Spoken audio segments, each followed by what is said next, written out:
نحمده ونصلي على رسوله الكريم أما بعد أعوذ بالله من الشيطان الرجيم رب اشرح لي صدري ويسر لي أمري واحلل عقدة من لساني يفقهوا قولي رب زدني علما ربنا فقهنا في الدين اللهم إني أسألك علما نافعا وعملا متقبلا ورزقا طيبا واسعا.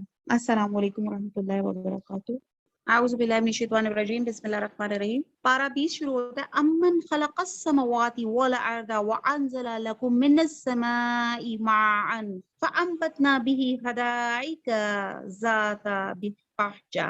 بھلا بتاؤ تو کہ آسمانوں کو اور زمین کو کس نے پیدا کیا، کس نے آسمان سے بارش برسائی، پھر اس سے ہرے بھرے بارونق باغات لگا دیے. ان باغوں کے درختوں کو تم ہرگز نہ لگا سکتے. کیا اللہ کے ساتھ کوئی اور کوئی معبود ہے؟ بلکہ یہ لوگ ہٹ جاتے ہیں سیدھی راہ سے.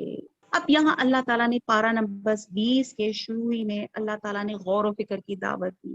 اللہ تعالیٰ دلیل کے ساتھ بات کر رہے ہیں کہ اچھا چلیں، جو آپ اللہ کے علاوہ جس کو شریک بناتے ہیں بتائیں کہ آسمان، زمین، بارش، یہ درخت، پھل پھول، یہ کس نے بنائے ہیں؟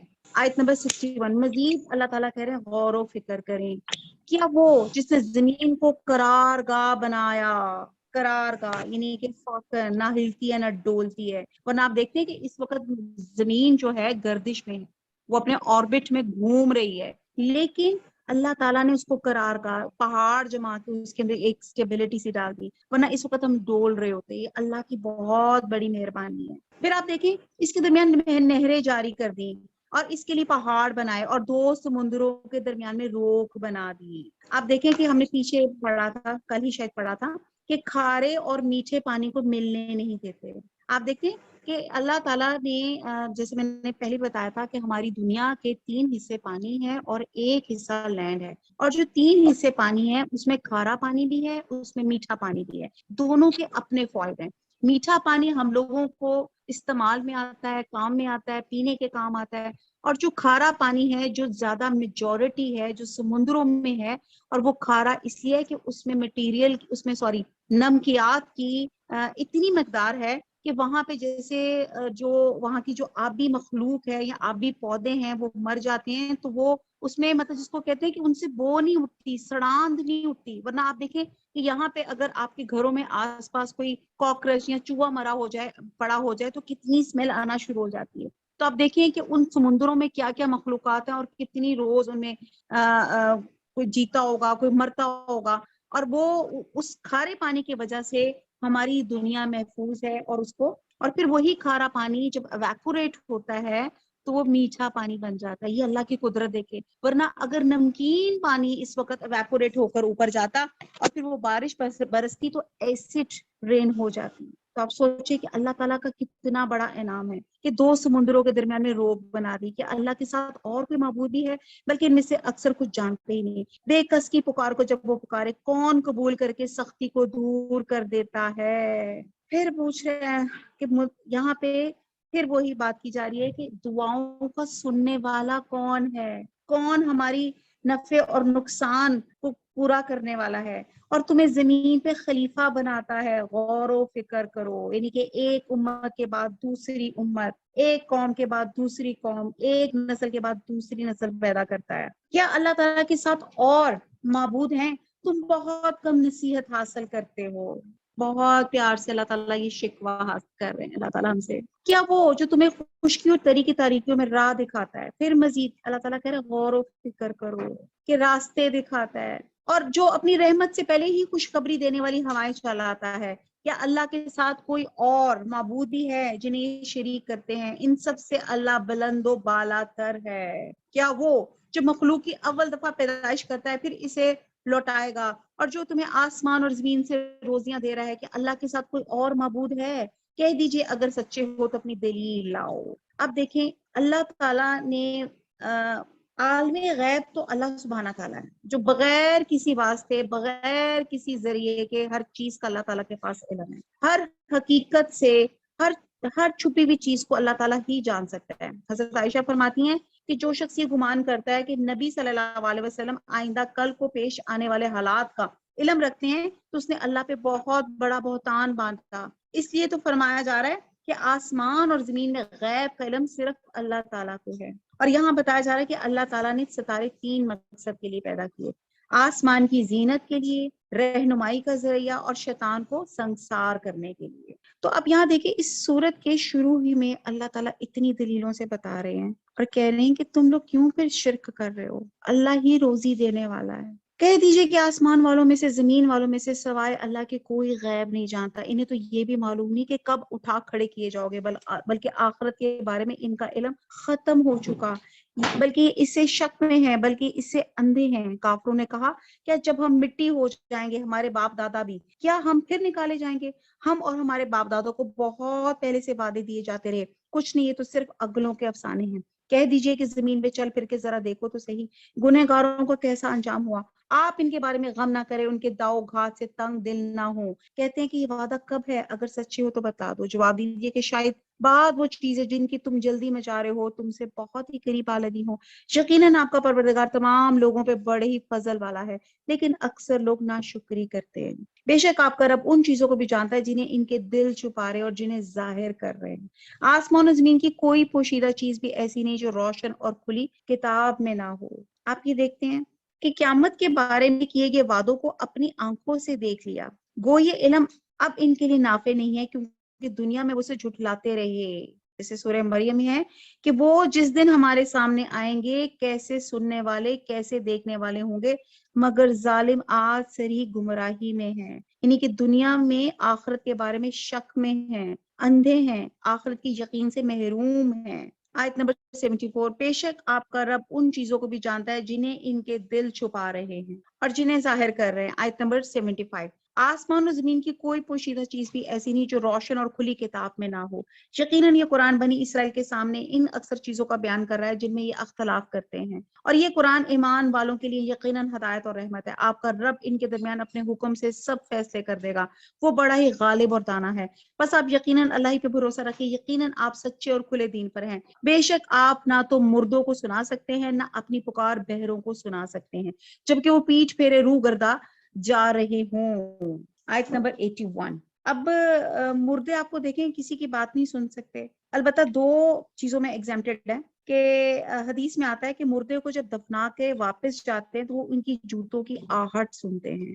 اور ایک جگہ ہم نے پہلے پیچھے میں نے آپ کو بیان شیئر کیا تھا کہ جنگ بدر میں کافر مقتولین جو تھے، نبی صلی اللہ علیہ وسلم نے یعنی کہ ان کے جو تھے ان کو جب ایک جگہ کٹھے ڈال دیا تھا تو اللہ کے رسول نے ان سے خطاب کیا تھا، ان مردہ کافروں سے، جس پہ صحابہ نے کہا تھا آپ بے روح جسموں سے گفتگو فرما رہے ہیں، تو آپ صلی اللہ علیہ وسلم نے فرمایا تھا یہ تم سے زیادہ میری بات سن رہے ہیں، یعنی کہ موت زانہ طور پہ اللہ تعالیٰ نے آپ کی بات مردہ کافروں کو سنوا دی تھی۔ آیت نمبر 81، اور نہ آپ اندھوں کو ان کی گمراہی سے رہنمائی کر سکتے، آپ تو صرف انہیں سنا سکتے ہیں جو ہماری آیتوں پہ ایمان لائے، پھر وہ فرما بردار ہو جائے۔ جب ان کے اوپر عذاب کا وعدہ ثابت ہو جائے گا ہم زمین سے ان کے لیے ایک جانور نکالیں گے۔ کیا نکالیں گے؟ یہاں اللہ تعالیٰ فرما رہے ہیں وَإِذَا وَقَعَ الْقَوْلُ عَلَيْهِمْ أَخْرَجْنَا لَهُمْ دَابَّةً مِّنَ الْأَرْضِ تُكَلِّمُهُمْ أَنَّ النَّاسَ كَانُوا بِآيَاتِنَا لَا يُوقِنُونَ۔ اللہ فرماتے ہیں کہ ہم زمین سے ان کے لیے ایک جانور نکالیں گے جو ان سے باتیں کرتا ہوگا، لوگ ہماری آیتوں پہ یقین نہیں کرتے تھے۔ اب یہ کیا بات ہے؟ کہتے ہیں کہ یہ جو جانور ہے یہ قرب قیامت میں، یہ قیامت کی نشانیوں میں سے ایک نشانی ہے کہ اللہ سبحانہ تعالیٰ قیامت کے قریب ایک جانور کو نکالیں گے۔ اب یہ کیا کرے گا؟ اب یہ جانور کیا ہے؟ یہ بات بڑی انیوژل سی لگ رہی ہے۔ ابن عمر سے روایت ہے کہ حضور صلی اللہ علیہ وسلم نے فرمایا کہ جب لوگ امر بالمعروف اور نہیں انل منکر چھوڑ دیں گے تو اللہ تعالیٰ ایک جانور سے یہ کام لے گا اور یہ بات کہے گا کہ لوگ اللہ تعالیٰ کی ان آیات پر یقین نہیں کرتے تھے جن میں قیامت میں آنے اور آخرت کے برپا ہونے کی خبریں تھی، تو لو اب اس کا وقت آن پہنچا، جان لو کہ اللہ کی آیات سچی ہیں۔ یعنی کہ جب قیامت کا وقت قریب آئے گا تو جانور ان سے باتیں کرے گا، اور یہ کب ہوگا؟ جب زمین میں کوئی نیکی کا حکم دینے والا اور برائی سے روکنے والا ختم ہو جائیں گے، جب ہم ایز اے مسلم ہم اپنا وہ فریضہ امر بالمعروف اور نہیں انل منکر کا جب ہم چھوڑ دیں گے تو یہ جانور نکلے گا اور خیر کا حکم دے گا اور یہ آخری حجت کے طور پہ نکلے گا۔ اور آپ یہ دیکھیں کہ پھر ہم انسان اتنے گئے گزرے ہو جائیں گے کہ ہم جانوروں کی سطح سے بھی نیچے گر جائیں گے، تو اللہ تعالیٰ پھر اپنا یہ کام اللہ کا میسج دینا ایک جانور سے کروائے گا، اور یہ جانور دن دہاڑے وارد ہوگا۔ جیسے آپ نے پہلے پڑھا تھا نا، چٹان سے اونٹنی نکلی تھی۔ اللہ ہمارا محتاج نہیں ہے کہ اگر ہم دین کا کام نہیں کریں گے تو اللہ تعالیٰ دوسری قوم لے آئے گا۔ تو پھر اللہ تعالیٰ کہہ رہے ہیں کہ اگر پھر انسان بھی کام نہیں کریں گے تو اللہ تعالیٰ جانوروں سے کام لے گا، اور یہ دہشت ناک وقت ہوگا۔ انسانوں میں سے انسان رسول تھے، اس کا مطلب ہے کیا لوگ جانور بن جائیں گے؟ اس لیے جانور ان سے ایسی باتیں کرے گا، نعوذ باللہ۔ بہرحال یہ بہت ڈرنے والی بات ہے، اور یہ اللہ تعالیٰ کی حجت تمام ہوگی، اور یہ قرب قیامت کی نشانی میں سے ہے۔ آیت نمبر 83۔ اور جس دن ہم ہر امت میں سے ان لوگوں کے گروہ کو جو ہماری آیتوں کو جھٹلاتے تھے گھیر گھار کر لائیں گے، پھر وہ سب کے سب الگ کر دیے جائیں گے۔ جب سب کے سب آ پہنچیں گے تو اللہ تعالیٰ فرمائے گا تم نے میری آیتوں کو باوجود کے تمہارے ان کا پورا علم نہ تھا کیوں جھٹلایا، اور یہ بھی بتاؤ تم کیا کچھ کرتے رہے۔ بس سبب اس کے انہوں نے ظلم کیا تھا، ان پر بات جم جائے گی اور وہ کچھ بول نہ سکیں گے۔ کیا وہ دیکھ نہیں رہے کہ ہم نے رات کو اس لیے بنایا کہ اس میں آرام حاصل کریں، اور دن کو ہم نے دکھلانے والا بنایا ہے۔ یقیناً اس میں ان لوگوں کے لیے نشانیاں ہیں جو ایمان و یقین رکھتے ہیں۔ جس دن سور پھونکا جائے گا تو سب کے سب آسمان والے اور زمین والے گھبرا اٹھیں گے، مگر جسے اللہ تعالیٰ چاہے، اور سارے کے سارے عاجز اور پست ہو کے اس کے سامنے حاضر ہوں گے۔ اب یہ قیامت کا ایک سین کا منظر ہے کہ جب حضرت اسرافیل اللہ کے حکم سے گھٹنے ٹیک کے اللہ کے انتظار میں ہیں، اور جب اللہ تعالیٰ کن کہیں گے تو وہ فوراً سور بجا دیں گے، اور کہتے ہیں کہ ایک سور سے ساری دنیا گھبرا کے بے ہوش ہو جائے گی، موت سے ہمکنار ہو جائے گی۔ پھر جب دوسری دفعہ سور بجائیں گے تو وہ قبروں سے اٹھ کھڑے ہوں گے اور میدان حشر میں اکٹھے ہو جائیں گے۔ آیت نمبر 88۔ اور آپ پہاڑوں کو اپنی جگہ جمے ہوئے خیال کریں گے، لیکن وہ بھی بادل کی طرح اڑتے پھریں گے۔ یہ ہے سنت اللہ کی جس نے ہر چیز کو مضبوط بنایا ہے، جو کچھ تم کرتے ہو اس سے وہ باخبر ہے۔ اب یہاں بتایا جا رہا ہے کہ جو پہاڑ ہیں وہ بھی دھنکی ہوئی روئی کی طرح ہو جاتے ہیں۔ وہ جیسے آج کل تو پولیسٹر کی رضائیوں کا رواج ہے، لیکن پہلے جب ہماری امیوں کے زمانے میں روئی کی ہوتی تھی نا، اس کو ہم دھنکاتے تھے، تو اسی طرح پہاڑ جو اتنے مضبوط آپ کو لگ رہے ہیں وہ اس طرح دھنکے ہو جائیں گے۔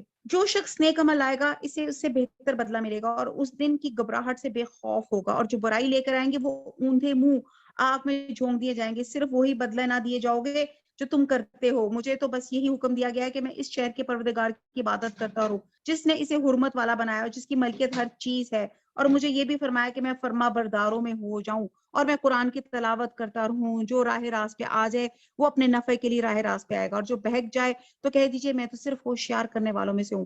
کہہ دیجئے کہ تمام تعریفیں اللہ ہی کو سزاور ہیں، وہ عنقریب اپنی نشانیاں دکھائے گا جنہیں تم خود پہچان لو گے، اور جو کچھ تم کرتے ہو اسے آپ کا رب غافل نہیں ہے۔ سورہ قصص شروع ہوتی ہے، اعوذ باللہ من الشیطان الرجیم، بسم اللہ الرحمن الرحیم۔ اس میں بھی واقعات ہیں، اور خاص طور پہ حضرت موسیٰ علیہ السلام کا بڑا ڈیٹیل واقعہ یہاں پہ بیان کیا جاتا ہے۔ اعوذ باللہ من الشیطان الرجیم، بسم اللہ الرحمن الرحیم۔ طاسین میم، حروف مقطعات ہیں۔ تلک آیات الکتاب المبین، یہ آیتیں ہیں روشن کتاب کی۔ ہم آپ کے سامنے موسیٰ اور فرعون کا صحیح واقعہ بیان فرماتے ہیں ان لوگوں کے لیے جو ایمان رکھتے ہیں۔ یقیناً فرعون نے زمین میں سرکشی کر رکھی تھی، اور وہاں کے لوگوں کو گروہ بنا رکھا تھا، اور ان میں سے ایک فرقے کو کمزور کر رکھا تھا، اور ان کے لڑکوں کو ذبح کر ڈالتا تھا۔ جیسے کہ وہاں کے نجومی نے پیش گوئی کی تھی کہ بنی اسرائیل میں پیدا ہونے والے ایک بچے کے ہاتھ فرعون کی ہلاکت اور اس کی سلطنت کا خاتمہ ہے۔ تو جس کا فرعون نے حل یہ نکالا کہ ہر پیدا ہونے والے اسرائیلی بچے کو قتل کر دیا جائے گا، حالانکہ اس نے یہ نہیں سوچا کہ اگر کاہن سچا ہے، یعنی کہ جس پامسٹری پہ، جس نجومی پہ وہ یقین کرتا ہے، اگر وہ سچا ہے تو ایسا تو ہوگا، وہ بے شک وہ قتل کراتا رہے۔ اور کہتے ہیں کہ حضرت ایک بعض اسکالرز یہ بھی کہتے ہیں کہ حضرت ابراہیم علیہ السلام کی طرف سے بھی خوشخبری منتقل ہو رہی تھی کہ ان کی نسل میں ایک بچہ آئے گا جس کی ہاتھوں سلطنت مصر کی تباہی ہوگی، اور قبطیوں نے یہ بشارت بنی اسرائیل سے سنی، اور فرعون اس سے آگاہ کر دیا گیا، جس سے اس نے بنی اسرائیل کے بچوں کو مروانا شروع کر دیا گیا، اور ان کی لڑکیوں کو چھوڑ دیتا۔ بے شک و شبہ وہ تاہی مفسدوں میں سے۔ پھر ہماری چاہت ہوئی، ہم نے ان پہ کرم فرمایا، اور جنہیں زمین میں بے حد کمزور کر دیا گیا تھا، ہم نے انہی کو پیشوا اور زمین کا وارث بنائے۔ بنی اسرائیل کی بات کی جا رہی ہے کہ اللہ سبحانہ تعالیٰ نے ان پہ بڑا ہی کرم کیا، اور یہ بھی کہ ہم انہیں زمین میں قدرت اختیار دیں، فرعون اور حامان اور ان کے لشکروں کو وہ دکھائیں جس سے وہ ڈر رہے تھے۔ ہم نے موسیٰ کی ماں کو وحی کی کہ اسے دودھ پلاتی رہے، اور جب تجھے اس کی نسبت کوئی خوف معلوم ہو تو اسے دریا میں بہا دینا، اور کوئی ڈر خوف یہ رنج غم نہ کرنا، ہم یقیناً اسے تیری طرف لوٹانے والے ہیں اور اسے اپنے پیغمبروں میں بنانے والے ہیں۔ اب آپ یہاں پہ دیکھیں کہ یہ جب حضرت موسیٰ علیہ السلام جس سال پیدا ہوئے وہ سال تھا جس میں بچوں کو قتل کیا جاتا تھا۔ تو یہاں پہ اللہ سبحانہ تعالیٰ نے حضرت موسیٰ علیہ السلام کی حفاظت کی اور ان کی ماں کو تسلی دی اور ایک راستہ سجایا کہ اپنے بچے کو ایک لکڑی کے صندوق میں دریا کے کنارے چھوڑ دیں، دریا میں بہا دیں، اور ان کی بہن کو کہا کہ وہ ساتھ ساتھ جو ہے وہ رکھے، کیئر ٹیکنگ کرے کہ وہ جو دریا کے بہاؤ میں وہ صندوق وہ جگہ وہ کہاں کہاں جاتا ہے۔ بہرحال یہ چلتے جائیں اور ڈیٹیل سے اللہ تعالیٰ نے واقعہ یہاں پہ لکھا ہوا ہے۔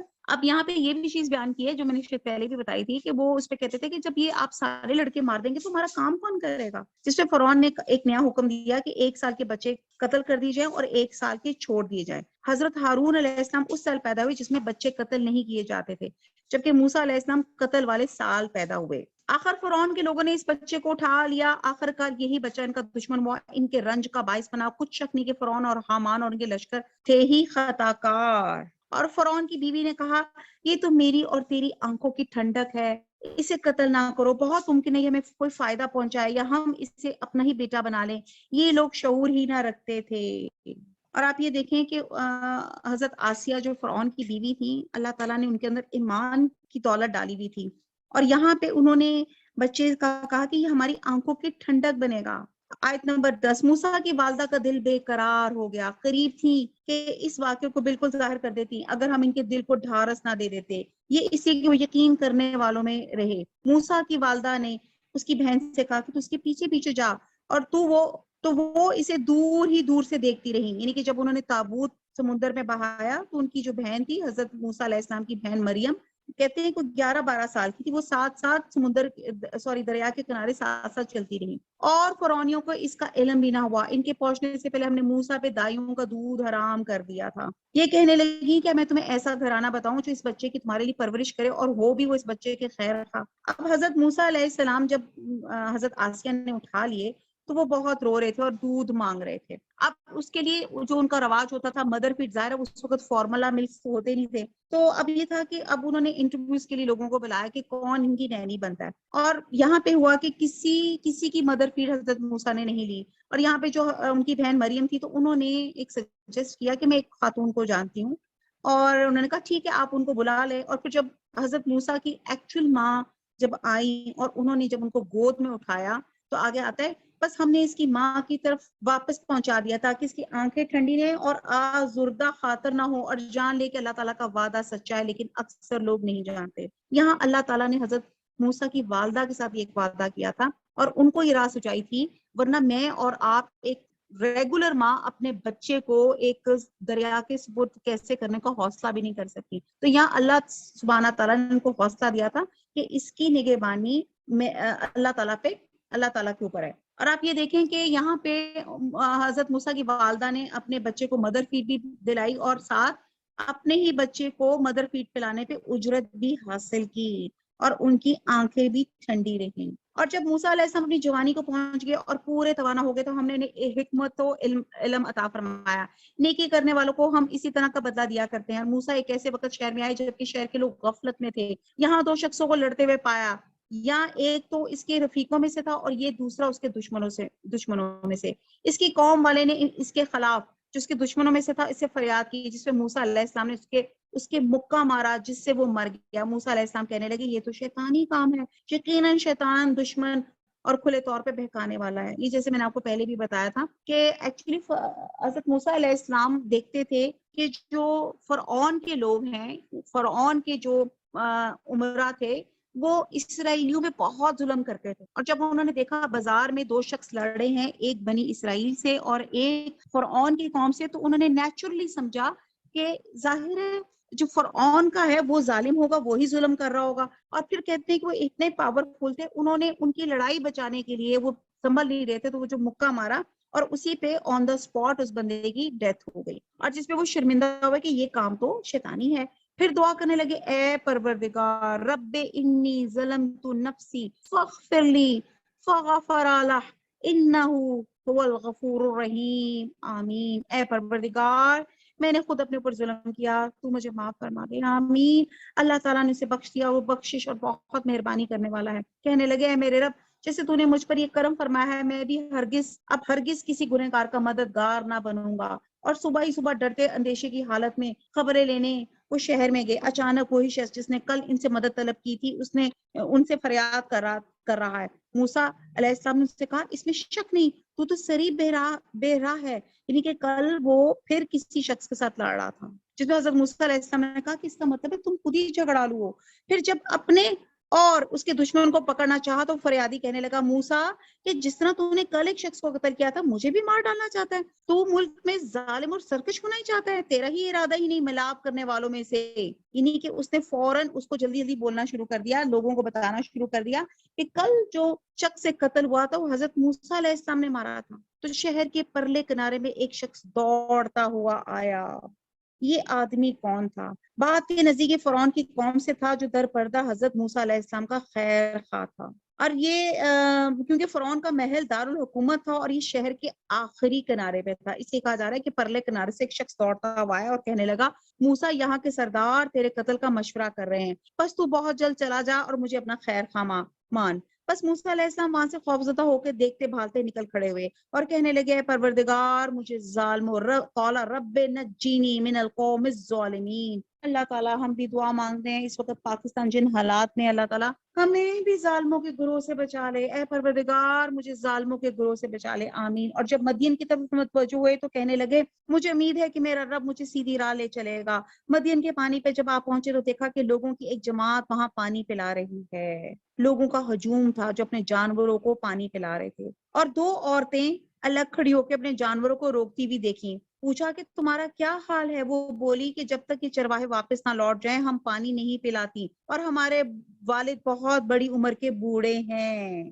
اب جب دو عورتوں کو جب دیکھا تو حضرت موسیٰ علیہ السلام کے دل میں رحم آیا، ان سے پوچھا کہ تم اپنے جانوروں کو پانی کیوں نہیں پلاتی؟ اب کہتی ہیں کہ کچھ اسکالرز کچھ یوں بھی کہتے ہیں کہ شاید جنہوں نے جو بعد کے وہ لوگ تھے انہوں نے شاید اپنا جانوروں کو پانی پلا کے اس کنویں کو ڈھک دیا تھا یا پتھر رکھ دیا تھا، اور حضرت موسیٰ علیہ السلام کچھ میں نے جیسے آپ کو پہلے بتایا کہ بڑی قوی تھے، بڑے اسٹرانگ تھے، تو انہوں نے وہ نہ صرف پتھر پیچھے کیا اور جانوروں کو پانی بھی پلایا۔ اور یہاں سے ایک بات یہ بھی پتہ چلتی ہے کہ یہاں پہ جیسے آپ دیکھتے ہیں کہ انہوں نے کہا کہ ہمارے والد صاحب بزرگ ہیں اور ہم یہاں پہ ان کو جانوروں کو پانی پلانے آئی ہیں، تو اس میں یہ بھی آپ کو پتہ چلتا ہے اسلام میں عورت کو اگر ضرورت پڑے تو کام کرنے کی اجازت ہے۔ اب اگر ان کے والد نہیں آ سکتے تھے یا ان کے بھائی نہیں تھے تو وہ عورتیں خود اپنے جانوروں کو لے کر آئیں، تو یہاں پہ ایک دلیل ملتی ہے کہ عورت ایسے سرکمسٹانسز میں جب اس کا کوئی کفیل یا کوئی بڑھاپے میں ہو، کوئی معذور ہو، تو وہ کام کر سکتی ہے۔ اتنے میں ان دونوں عورتوں میں سے ایک ان کی طرف شرم و حیا سے چلتی ہوئی اور کہنے لگے میرے باپ آپ کو بلا رہے ہیں تاکہ آپ نے ہمارے جانوروں کو جو پانی پلایا اس کی اجرت دیں۔ جب حضرت موسیٰ علیہ السلام کے پاس پہنچے ان سے اپنا سارا حال بیان کیا تو کہنے لگے اب نہ ڈر، تو نے ظالم قوم سے نجات پائی۔ اب دیکھیں کہ حضرت موسیٰ علیہ السلام نے اتنا لمبا سفر کر کے مصر سے مدین پہنچے، کھانے کے لیے کچھ نہیں تھا اور سفر کی تھکان اور بھوک سے نڈھال ہو رہے تھے، چنانچہ جانوروں کو پانی پلا کے جب ایک درخت کے سائے تلے آ کے جب دعا کرنے لگے، اور خیر کئی چیزوں کے لیے بولا جاتا ہے، خیر کھانے کے لیے بولا جاتا ہے، عبادات پہ بولا جاتا ہے، مال پہ بولا جاتا ہے، قوت اور طاقت پہ بولا جاتا ہے۔ تو یہاں پہ جب انہوں نے دعا کی فقال ربی انی لما انزلت الی من خیر فقیر، تو کیا انہوں نے دعا کی؟ بس آپ نے خود ان کے جانوروں کو پانی پلا دیا، پھر سائے کی طرف ہٹا اور کہنے لگے پروردگار تو جو کچھ بھی لائے میری طرف سے اتارے میں اس کا محتاج ہوں۔ جس پر پھر وہ ان عورتوں میں سے ایک عورت ان کی طرف شرم و حیا سے آئی اور انہوں نے کہا کہ ہم میرے والد صاحب آپ کو اجرت دینا چاہتے ہیں، اور بعض اسکالرز کہتے ہیں کہ ان کے والد کو کہا جاتا ہے شاید حضرت شعیب علیہ السلام تھے، اور بہرحال ابن کثیر فرماتے ہیں کہ حضرت شعیب علیہ السلام کا زمانہ نبوت حضرت موسیٰ علیہ السلام سے بہت پہلے کا ہے، اور ہو سکتا ہے کہ حضرت شعیب علیہ السلام کا کوئی براد یا ان کی قوم میں شعیب کا کوئی شخص مراد ہو۔ بہرحال واللہ عالم، یہ میں نے 2-3 جو اسکالرز کی رائے تھی آپ کے سامنے پیش کر دی۔ ان دونوں میں سے ایک نے کہا کہ ابا جی آپ انہیں مزدوری پہ رکھ لیجئے، کیونکہ جنہیں آپ اجرت پہ رکھیں ان میں سب سے بہتر وہ ہے جو مضبوط اور امانت دار ہو، یعنی کہ ان لڑکیوں نے اپنے باپ کو یہ سفارش کی کہ یہ 2 کوالٹیز ہیں، اس پہ آپ ان کو اپنے پاس رکھ لیں۔ اس بزرگ نے کہا کہ میں اپنی ان دونوں لڑکیوں میں سے ایک کو آپ کے نکاح میں دینا چاہتا ہوں اس مہر پہ کہ آپ 8 سال تک میرا کام کاج کریں، ہاں اگر آپ 10 سال پورے کریں تو یہ آپ کی طرف سے بطور احسان کہ ہے، میں یہ ہرگز نہیں چاہتا کہ آپ کو کسی مشقت میں ڈالوں، اللہ کو منظور ہے تو آگے چل کے آپ مجھے بھلا آدمی پائیں گے۔ اب یہاں پہ جب ان لڑکیوں نے سفارش کی تو جب ان کے والد صاحب نے پوچھا کہ تمہیں کیسے پتا ہے وہ امانت دار ہے یا تمہیں کیسے پتا ہے وہ مضبوط ہے، تو جس پر بچیوں نے بتایا کہ جس کنویں سے ہم پانی پلا رہے تھے اس میں اتنا بھاری پتھر تھا کہ اسے اٹھانے کے لیے 10 آدمیوں کی ضرورت ہے، ہم نے دیکھا کہ اس شخص نے وہ پتھر اکیلے ہی اٹھا لیا، اور پھر جب ہم آپ کی طرف اس کو لا رہی تھیں چونکہ راستے کا علم تو ہمیں ہی تھا، ہم آگے چل رہی تھیں اور یہ پیچھے پیچھے آ رہے تھے اور ہوا سے میری چادر اڑی جاتی تھی، تو اس شخص نے کہا کہ میں آگے چلتا ہوں تاکہ میری نگاہ آپ کے جسم کے کسی حصے میں نہ پڑے اور آپ راستے کی نشاندہی کے لیے پیچھے سے پتھر یا کنکری مار دیں۔ تو اس طرح ان کی جو 2 کوالٹیز تھی ان کو اپنے والد صاحب کو بتائیں۔ اور اب اس پہ آپ یہ دیکھیں جو ایک اور چیز ہمیں پتہ چلتی ہے کہ جہاں آپ کوئی اچھا لڑکا دیکھیں، اچھا رشتہ دیکھیں اپنی بیٹی کے لیے، تو اس میں کوئی مذائقہ نہیں ہے کہ آپ خود یہ لڑکی والے آفر کر دیں کہ جی ہماری بچی کی شادی کی عمر ہو گئی ہے اور ہم دیکھنا چاہ رہے تھے، تو اگر آپ بھی اگر اپنے بچے کے لیے کچھ دیکھنا چاہ رہے ہیں تو ہماری بیٹی کو کنسیڈر کر لیں یا ہم آپ کے بیٹے کو کنسیڈر کر رہے ہیں۔ تو یہاں پہ بات کیا کی جاتی ہے کہ جیسے حضور صلی اللہ علیہ وسلم کی بھی اگر آپ لائف میں دیکھیں تو حضرت خدیجہ نے خود ان کو پرپوزل پیش کیا تھا، تو یہاں پہ بھی حضرت شعیب لڑکیوں کے والد نے ان کو خود پرپوزل پیش کیا، اور ویسے بھی اس زمانے میں ایک نام محرم کو گھر میں رکھنے کے لیے بہتر طریقہ یہی تھا کہ اس کو مطلب محرم کر لیا جائے، یعنی کہ بچیوں کے ساتھ نکاح کر دیا جائے جہاں پہ ان کو کھانا پینا اور گھر بھی مل گیا اور رہائش بھی مل گئی حضرت موسیٰ علیہ السلام کو، اور محرم بھی ہو گئے، اور جہاں یہ بات بھی ہو، جہاں دوسری بات یہ بھی پتہ چلتی ہے کہ اگر صفات محمود کا حامل اگر کوئی لڑکا مل جائے تو لڑکی والوں کو بات چیت کرنے میں برا محسوس نہیں کرنا چاہیے، اور پھر یہاں بات یہ پتہ چلی کہ وہ 8 سے 10 سال تک وہاں پہ رہے۔ اور ایک اور امپورٹنٹ بات پتہ چلی، یہاں پہ ہم جب رشتہ ڈھونڈ رہے ہوتے ہیں لڑکیوں کا، آئی ایم سوری ٹو سے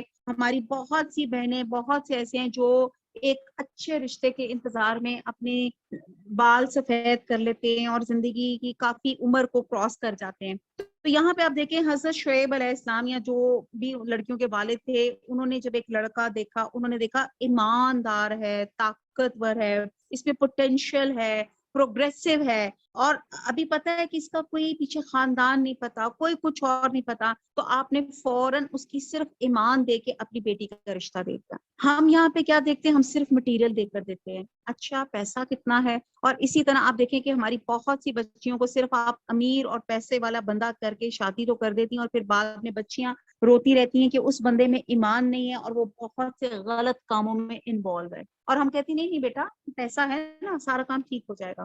تو یہاں پہ آپ ان کی دیکھیں لڑکیوں کے والد کی آپ سمجھ بوجھ دیکھیں کہ انہوں نے جب ایمان دیکھا تو انہوں نے کہا یہ بہترین ایک میچ ہے، اور اپنی بیٹیوں کو ان کے عقد میں دے دیا۔ موسیٰ نے کہا خیر تو یہ بات میرے اور آپ کے درمیان پختہ ہوگی، میں ان دونوں مدتوں میں سے جسے پورا کروں مجھ پہ کوئی زیادتی نہ ہو، ہم یہ جو کچھ کہہ رہے ہیں اس پہ اللہ گواہ اور کارساز ہے۔ جب حضرت موسیٰ علیہ السلام نے مدت پوری کر لی اور اپنے گھر والوں کو لے کر چلے تو کوہ طور کی طرف آگ دیکھی، اپنی بیوی سے کہنے لگے ٹھہرو میں نے آگ دیکھی ہے، بہت ممکن ہے میں وہاں سے کچھ خبر لاؤں یا آگ کا کوئی انگارہ لاؤں تاکہ تم سینک لو۔ ابھی پچھلی صورت میں اس کو ڈیٹیل سے پڑھا ہے۔ بس جب وہ وہاں پہنچے تو اس بابرکت زمین کے میدان کے دائیں کنارے کے درخت میں سے آواز دیے گئے، اللہ تعالیٰ نے ان سے کلام کیا، اے موسیٰ یقیناً میں ہی اللہ ہوں سارے جہانوں کا پروردگار، اور یہ بھی آواز آئی کہ اپنی لکڑی ڈال دے۔ پھر جب اسے دیکھا کہ وہ سانپ کی طرح پھن پھنا رہی ہے تو پیٹ پھیر کے واپس ہو گئے اور مڑ کر رخ بھی نہ کیا۔ ہم نے کہا اے موسیٰ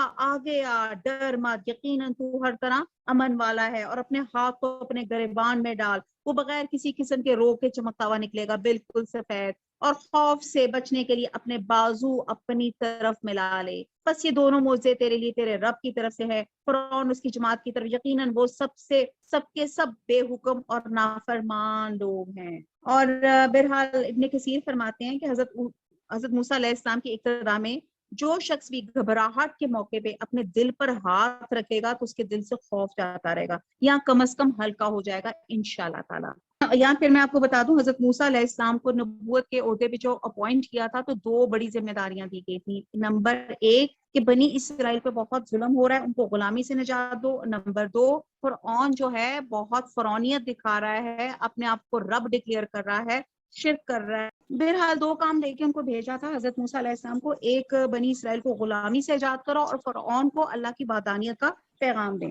موسیٰ نے کہا پروردگار میں نے ان کا ایک آدمی قتل کر دیا ہے, اب مجھے اندیشہ ہے کہ وہ مجھے بھی قتل کر ڈالیں گے. اب ان کو ڈر ہو رہا تھا کہ میں تو وہاں سے بھاگا ہوا ہوں ایک قتل کر کے, اور دوسرا یہ کہ میری زبان میں تھوڑا سا اسٹیمر تھا جو میں نے آپ کو پہلے بتایا تھا.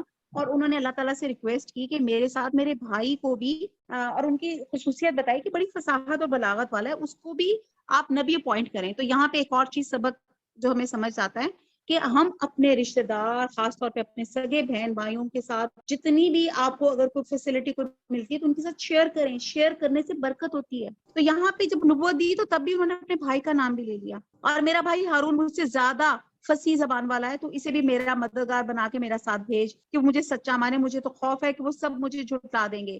اللہ تعالیٰ نے فرمایا ہم تیرے بھائی کے ساتھ تیرا بازو مضبوط کر دیں گے, تم دونوں کو غلبہ دیں گے. اب یہاں پہ ٹیم ورک کی بات ہو رہی ہے, تم دونوں کو غلبہ دیں گے, فرعونی تم تک پہنچ ہی نہ سکیں گے. بس اب ہمارے نشانیوں پہ تم دونوں اور تمہاری تابعداری کرنے والے ہی غالب رہیں گے. اب اسرائیلی روایات میں آتا ہے حضرت موسیٰ علیہ السلام کی زبان میں جو لکنت تھی اس کی وجہ یہ بیان کی جاتی ہے کہ حضرت موسیٰ علیہ السلام کے سامنے آگ کا انگارہ یا کھجور یا موتی رکھے گئے, اور آپ نے انگارہ اٹھا کے منہ پہ رکھ لیا جس سے آپ کی زبان جل گئی. بہرحال یہ ایک کچھ اسکالرس کہتے ہیں کہ ضعیف روایت ہے. بہرحال اور کچھ اسکالرس کہتے ہیں کہ بس ویسی ان کی زبان میں ویسی وہ ایک ٹیم ورک کے طور پہ وہ جانا چاہ رہے تھے. تو انہوں نے کہا کہ میرا بھائی مجھ سے زیادہ اچھی فصاحت والا ہے, زبان اس کی زیادہ اچھی ہے. بس اب ہماری نشانی کہ تم دونوں اور تمہاری تابعداری کرنے والی غالب رہیں گے. بس جب ان کے پاس موسیٰ ہمارے دیے ہوئے کھلے موزے لے کر پہنچے تو کہنے لگے وہ تو صرف گھڑا گھڑایا جادو ہے, ہم نے اپنے اگلے باپ دادوں کے زمانے میں کبھی یہ نہیں سنا. حضرت موسیٰ کہنے لگے میرے رب تعالیٰ اسے خوب جانتا ہے جو اس کے پاس کی ہدایت لے کر آتا ہے, جس کے لیے آخرت کا اچھا انجام ہوتا ہے, یقیناً بے انصافوں کا بھلا نہ ہوگا.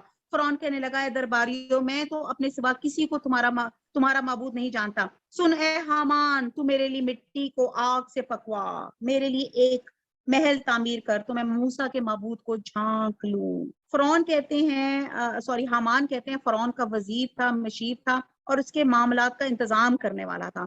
تو اس نے کہا کہ ایسا کر ایک مضبوط محل بنا جس میں چڑھ کے آسمان پہ دیکھوں کہ میرے علاوہ کوئی اور بھی رب ہے. اسے میں تو جھوٹوں ہی میں اسے گمان کرتا ہوں. اس نے اور اس کے لشکروں نے جو نا واجبی طریقے پر ملک میں تکبر کیا اور سمجھ لیا کہ ہماری جانب لوٹائے ہی نہ جائیں گے. انہیں کو اتنے تکبر والے تھے, انہیں لگتا تھا کہ اللہ کے پاس وہ لوٹائے ہی نہیں جائیں گے. بلا کر ہم نے اس اور اس کے لشکروں کو پکڑ لیا اور دریا برد کر دیا. اب دیکھ لے کہ ان گناہگاروں کا انجام کیسا کچھ ہوا. ہم نے انہیں اور ایسے امام بنا دیے کہ لوگوں کو جہنم کی طرف بلائیں اور روز قیامت متعلق مدد نہ کیے جائیں. ہم نے اس دنیا میں بھی ان کے پیچھے اپنی لعنت لگا دی اور قیامت کے دن بھی وہ بدحال لوگوں میں سے ہوں گے. اور ان اگلے زمانے والوں کو ہلاک کرنے کے بعد ہم نے موسیٰ کو ایسی کتاب عنایت فرمائی کہ جو لوگوں کے لیے دلیل اور ہدایت اور رحمت ہو کر آئی تاکہ وہ نصیحت حاصل کریں. اور طور کے مغربی جانب جب کہ ہم نے موسیٰ کو حکم احکام کی وحی پہنچائی تھی, نہ تو موجود تھا نہ تو دیکھنے والوں میں سے تھا, لیکن ہم نے بہت سی نسلیں پیدا کی جن پر لمبی مدتیں گزر گئی, اور نہ تو مدین کے رہنے والوں میں سے تھا کہ ان کے سامنے ہماری آیتوں کی تلاوت کرتا, بلکہ ہم ہی رسولوں کے بھیجنے والے ہیں. اور نہ ہی تو طور کی طرف تھا جبکہ ہم نے آواز دی, بلکہ تیرے پروردگار کی طرف سے ایک رحمت ہے, اس لیے کہ تو ان لوگوں کو ہوشیار کر دے جن کے پاس اس سے پہلے کو ڈرانے والا نہیں پہنچا. کیا عجب کہ وہ نصیحت حاصل کریں. تو میرا آپ سے سوال ہے, ہم نے نصیحت حاصل کی, بار بار اللہ تعالیٰ واقعات کو بار بار ہمیں رپیٹ کر کے پیش کر رہے ہیں, ہمارے اندر تو وہ نصیحت آئی, ہم نے عبرت حاصل کی, ہم ان گناہوں سے بچ جائیں. اگر یہ بات نہ ہوتی, انہیں ان کے اپنے ہاتھوں آگے بھیجے ہوئے اعمال کی وجہ سے کوئی مصیبت پہنچ تو یہ کہہ اٹھتے اے ہمارے رب, تو نے ہماری طرف کوئی رسول کیوں نہ بھیجا کہ ہم تیری آیتوں کی تابعداری کرتے اور ایمان والوں میں سے ہو جاتے. پھر جب ان کے پاس ہماری طرف سے حق آ پہنچے تو کہنے لگے کہ وہ کیوں نہیں دیا گیا جیسے دیے گئے موسیٰ. اچھا, تو کیا موسیٰ کو جو کچھ دیا گیا اس کے ساتھ لوگوں نے کفر نہیں کیا تھا؟ صاف کہا تھا کہ یہ دونوں جادوگر ہیں جو ایک دوسرے کے مددگار ہیں, ہم تو ان سب کے منکر ہیں. کہہ دے کہ اگر سچے ہو تو تم بھی اللہ کے پاس سے کوئی ایسی کتاب لے آؤ جو ان دونوں سے زیادہ ہدایت والی ہو، اور میں اس کی پیروی کروں۔ پھر اگر یہ تیری نہ مانے تو یقین کر لے یہ صرف اپنی خواہش کی پیروی کرتے ہیں، اور اس سے بڑھ کر بہکا ہوا کون ہے جو اپنی خواہش کے پیچھے پڑا ہوا ہے بغیر اللہ کی رہنمائی کے۔ بے شک اللہ تعالیٰ ظالم لوگوں کو ہدایت نہیں دیتا۔ آپ کو پتا ہے کہ دنیا کی محبت ہر خطا، ہر غلطی کی جڑ اور بنیاد ہے۔ آپ اپنے آپ کو دیکھ لیں، جہاں پہ آپ لگے گا کہ آپ کے اصول اور اللہ اور خدا اور سنت کے رسول آپس میں ٹکرا رہے ہیں، تو وجہ صرف دنیا کی محبت ہوگی، مٹیریلزم ہوگا۔ اللہ تعالیٰ ہمیں اسے محفوظ رکھے۔ آیت نمبر 51، ہم برابر پہ در پہ لوگوں کے لیے اپنا کلام لاتے ہیں تاکہ وہ نصیحت حاصل کریں، جس کو ہم نے اس سے پہلے کتاب عنایت فرمائی اور وہ اس پر بھی ایمان رکھتے ہیں، اور جب اس کی آیتیں ان کے سامنے پڑھی جاتی ہے تو کہہ دیتے ہیں کہ اس کے ہمارے رب کی طرف حق ہونے اور ہمارا ایمان ہے، اور ہم اس سے پہلے ہی مسلمان ہیں۔ یہ اپنے کیے ہوئے صبر کے بدلے دوہرا اجر دیے جائیں گے۔ یہ نیکی سے بدی کو ٹال دیتے ہیں، ہم نے جو انہیں دے رکھا ہے اس میں دیتے رہتے ہیں۔ اب یہاں پہ مراد وہ یہودی ہیں جو مسلمان ہو گئے تھے، جیسے عبداللہ بن سلام، یا وہ عیسائی ہیں جو حبش سے نبی صلی اللہ علیہ وسلم کی خدمت میں آئے تھے اور آپ کی زبان مبارک سے قرآن کریم سن کر مسلمان ہو گئے تھے۔ تو یہاں پہ حضور صلی اللہ علیہ وسلم نے فرمایا کہ 3 آدمیوں کے لیے دوہرا اجر ہے۔ ان میں ایک وہ اہل کتاب جو اپنے نبی پر ایمان رکھتے تھے اور پھر مجھ پر ایمان لے آئے، اور پھر آگے بتایا جا رہا ہے کہ ان کی خصوصیات کیا ہیں۔ برائی کا جواب برائی سے نہیں بلکہ معاف کر دیتے ہیں اور درگزر سے کام لیتے ہیں۔ اللہ تعالیٰ یہ صرف ہمارے اندر بھی پیدا کر دیں، آمین ثم آمین۔ اور جو ہم نے انہیں دیا ہے اس میں سے دیتے رہتے ہیں، اللہ کا دیا ہوا ہی اللہ کے راستے میں دینا۔ آیت نمبر 55، اور جب بےہودہ بات کان پڑتی ہے تو اس سے کنارہ کر لیتے ہیں اور کہہ دیتے ہیں ہمارے عمل ہمارے لیے اور تمہارے اعمال تمہارے لیے، تم پر سلام ہو، ہم جاہلوں سے الجھنا نہیں چاہتے۔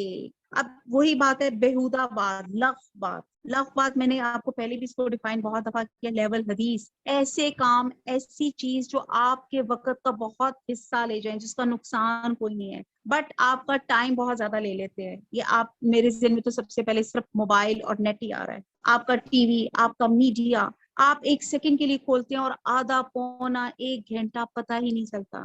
اور جب آپ نماز کے لیے کھڑے ہوتے ہیں، ہائے نماز پڑھنا کتنی مشکل لگتی ہے، قرآن کی تلاوت پڑھنے لگتے ہیں، ہائے اللہ یہ کون 20 صفحے کون سے پارہ پڑھے، اور جب ہم نیٹ کھولتے ہیں تو اور بس اس میں ڈوب ہی جاتے ہیں۔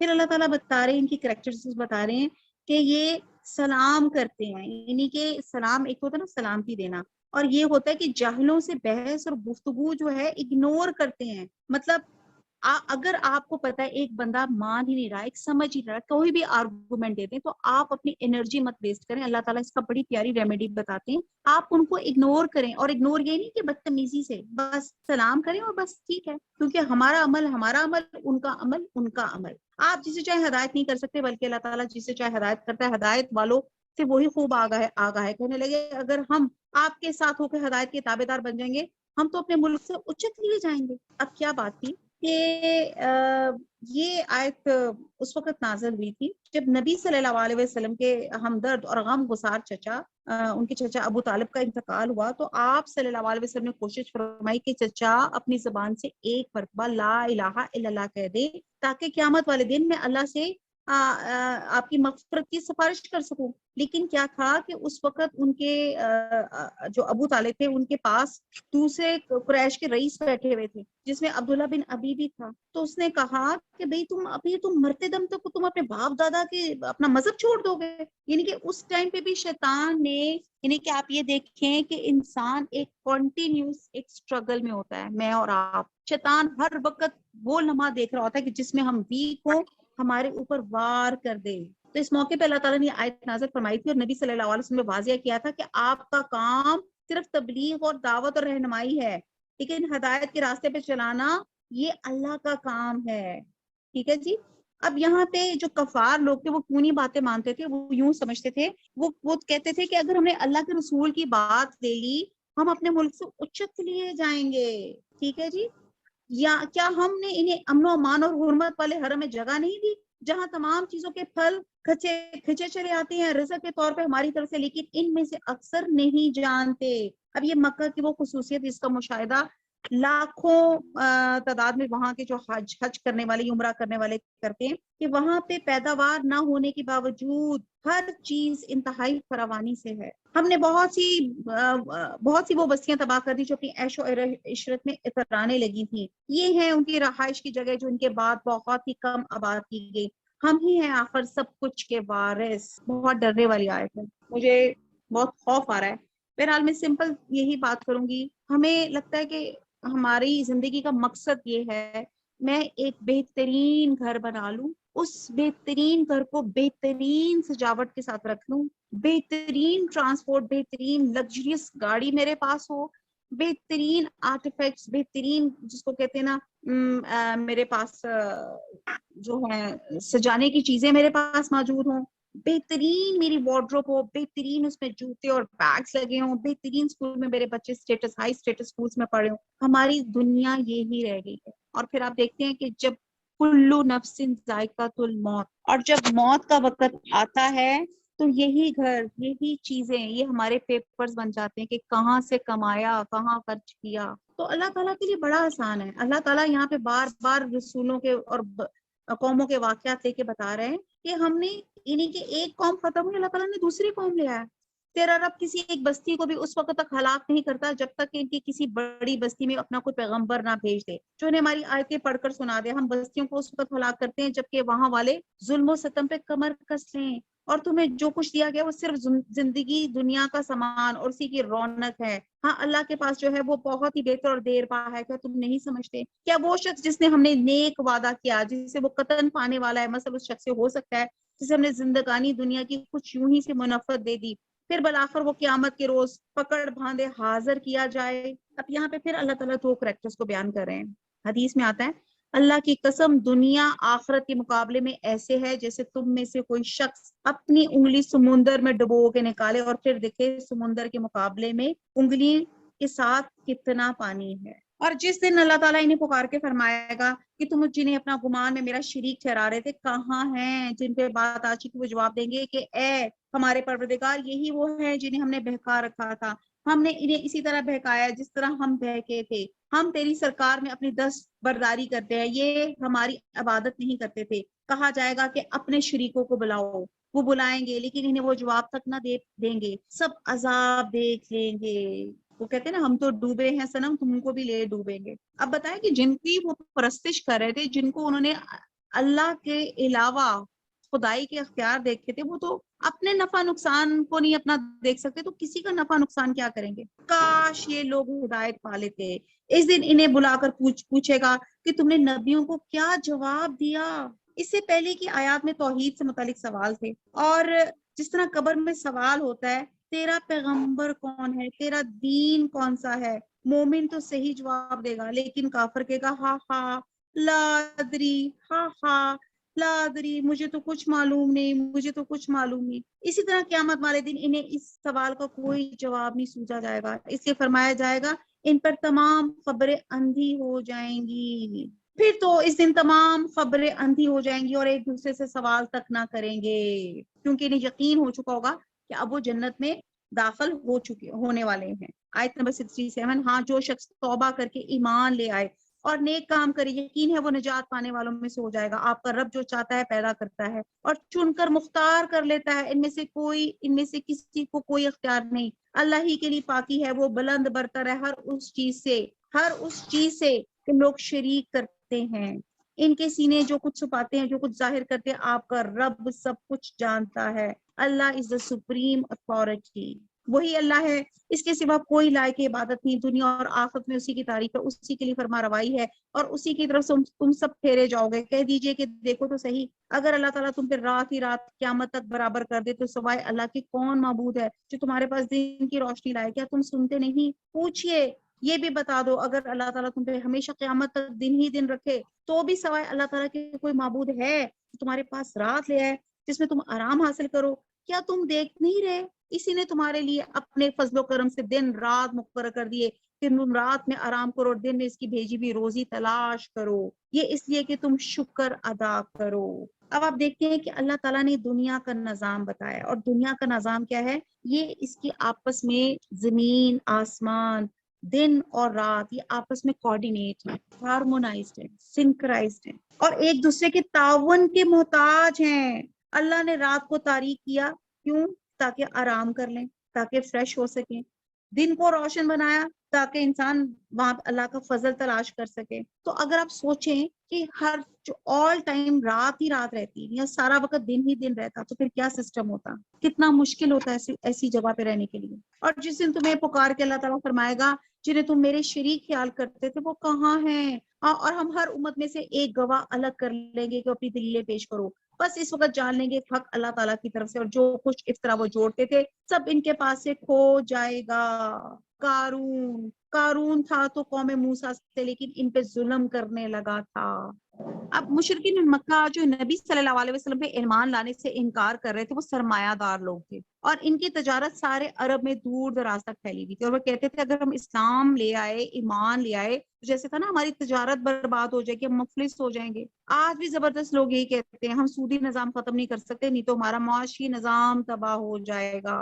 ان سرمایہ داروں کو، ان دولت پرستوں کو قارون کا قصہ سنایا جا رہا ہے جو بڑے خزانوں کا مالک تھا۔